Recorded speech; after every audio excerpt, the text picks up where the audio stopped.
I made a mistake. A fatal mistake. I just moved into an apartment in LA to pursue an acting career with barely any cash left over to make ends meet. But that wasn't the mistake I was referring to. I was just settling into my new place, sitting in my empty apartment, texting my dad to hopefully borrow some more money from him. I had a couple of auditions set up and a few interviews at some restaurants, so I was browsing through my old clothes.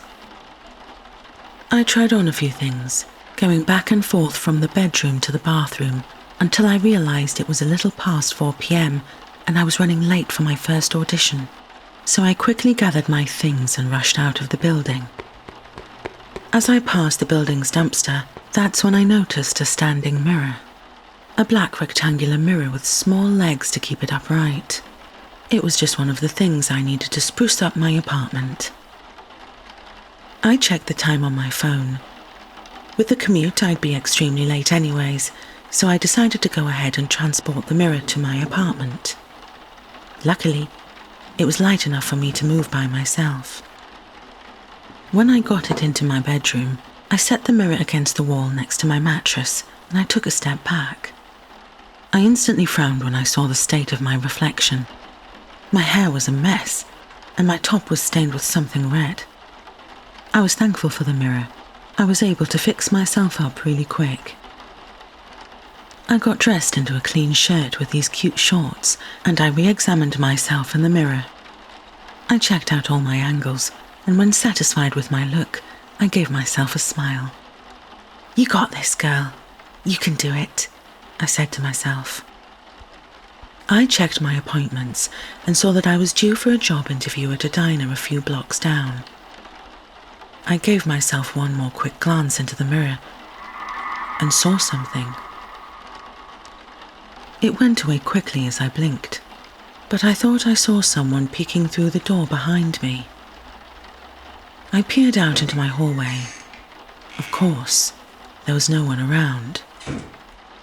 I looked back at the mirror and thought my eyes were playing tricks on me, or perhaps stress was getting to me. Then I saw it again. A woman poking their head from the corner of my bed. I screamed and turned towards the bed to see. Nothing. A chill ran down my spine. Then I jumped at the sound of my phone notifying me of the upcoming job interview. I grabbed my purse and got out as quickly as I could. I groaned a bit as I made my way to the elevator. I just moved to LA, and I'm already letting stress drive me crazy. I pressed the call button for the elevator, and after a moment, the doors opened. I got inside and pressed the button for the ground floor. I was the only one inside, so I propped myself on the handrails, resting the back of my head on the mirrored wall. I closed my eyes for a moment, and I heard a woman whisper. I couldn't understand it, but the words hit the back of my neck. I opened my eyes to see that the lights were flickering. The woman's whispers appeared behind me again, and when I turned around, I saw not only my horrified reflection, but a woman, the same woman I thought I'd just imagined earlier. She was staring straight at me with wide eyes, and her neck was crooked. She slowly lifted a hand towards me, and I looked beside myself to see nothing. I looked back at the mirror, and her fingertips were mere inches away from my neck in my reflection. I backed up into the corner next to the control panel of the elevator. There was nothing in front of me at all, but when I looked at the mirror, I could see her creeping towards me. The elevator doors suddenly opened and I ran out, bumping into someone in my escape. I wasn't near the ground floor yet. I looked to see I was only on the second floor. The elevator doors closed behind me and I took a few minutes to catch my breath. Was I seeing a ghost? The logical part of my brain was rejecting the thought, but my body shook as I remembered the woman's pale white face. My phone rang and I checked it to see a text message from my dad telling me he wasn't going to send me any more money. I needed a job. I needed to get to that interview. I slapped myself back into shape, resolving that I was just tired. I took the stairs down, and when I stepped out of my apartment building, I noticed that it was raining just a bit. I couldn't believe my luck. Thankfully, it was a little drizzle, so I stepped onto the concrete to head to my destination. I was glad to be wearing tennis shoes as my feet splashed on the floor. I repeated my mantra in my head. You got this. You've got this. Hoping to manifest enough positive energy to land this job. The street was surprisingly quiet. I suppose people were avoiding the rain. The splashing of my footsteps echoed around me, and I looked across the ground to see the lights from the street lamps shimmering onto the sidewalk. That's when my heart sank, and I saw her. In the reflection of one of the puddles was a woman, slowly reaching towards me. She looked at me with those wide eyes. Her mouth was agape, and her neck was bent. Her hand was lifting up towards me, and I screamed. Whatever she was, whatever this thing was, it was coming at me in my reflection. That's when I looked around me to see puddles scattered across the streets. I didn't know what else to do, so I just ran. In my mad dash forward, I caught glimpses of myself in different things. A puddle, a store window, and a sleek black car passing by. Within my reflection, that horrible woman was right behind me.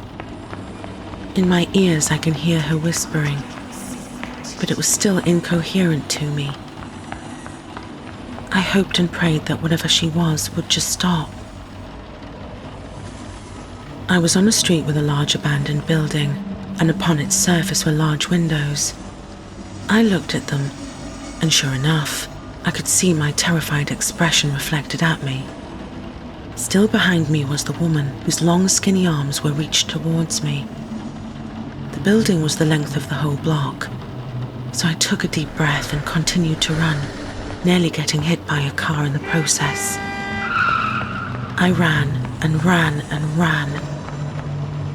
I looked back at the window to see her gliding behind me in the reflection. I shifted my attention to what was directly in front of me, and I could suddenly feel her breath on the back of my neck. I didn't care about work anymore. I didn't care about the auditions. The only thing on my mind was escaping this thing. I reached the end of the block, but it was an endless chase. As I kept running past stores and other businesses, I decided to take a chance and turned a corner into an alleyway. A nice dark alleyway. I looked around to see the left and right of me was just brick. I let out a sigh of relief to find that there was nothing capable of casting a reflection here. My whole body was shaking, not just from the cold rain, but from my near brush with death. My chest ached as my heart struggled to steady its beating. I pulled my phone out of my purse, but was met with a black screen. I had forgotten to charge my phone, so it must have died. Stupid me. I caught my reflection on the screen, and I saw the woman right beside me. She grabbed a fistful of my hair, and I felt a pain jolt from my scalp. I dropped my phone. I stared helplessly at the screen as the woman wrapped her fingers through my hair. She began to pull my head to the side, and my neck was exposed to her. The woman's bent neck straightened, and it made a disgusting crack that echoed in my ears. She opened her mouth wide to reveal sharpened teeth. Her wide eyes turned into two inky black pools. The woman's open mouth was now over my neck, and she began to slowly sink her teeth into me. The cold, sharp pain mixed with the feeling of hot blood pouring out of me. The sharp fangs digging deeper and deeper. I had no idea how to stop this thing. The only thing I could deduce was that it existed in reflections. I stared blankly at my reflection on the phone screen, then had an epiphany. If she only existed in my reflection with me, what would happen if I broke the reflection? I didn't waste another moment thinking. I raised a leg and stomped down onto my phone. I stomped over and over and over again, the sound of broken glass filling me with hope. The grip on my hair started to come loose, and the feeling of sharp fangs that pierced my neck began to dissipate. I completely shattered my phone and was left collapsed on the ground. I'm not sure how long I was there, but when I finally came to, everything was dry and there was no sign of that woman. My neck ached and I grabbed it. There wasn't much, but I was still bleeding. I stepped out of the alleyway and found myself on the street. I looked at my reflection in the building windows nearby and was thankful to only see myself. I cried, and my sobs turned into happy laughter. I composed myself and decided, screw this place. I'm going home. No, I'm going to go back to that apartment, get my things, and go home. So that's what I did. It wasn't too late for me to go back to my dad, so I could apologize for everything I've said and done. I got back to the apartment and began to gather my little belongings. I was going to call Dad to tell him I was coming back and that he was right. But no phone. I guess I was going to surprise him.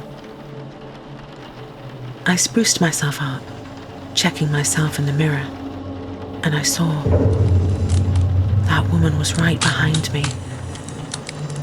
She grabbed my neck, and the last thing I would hear would be a loud snap.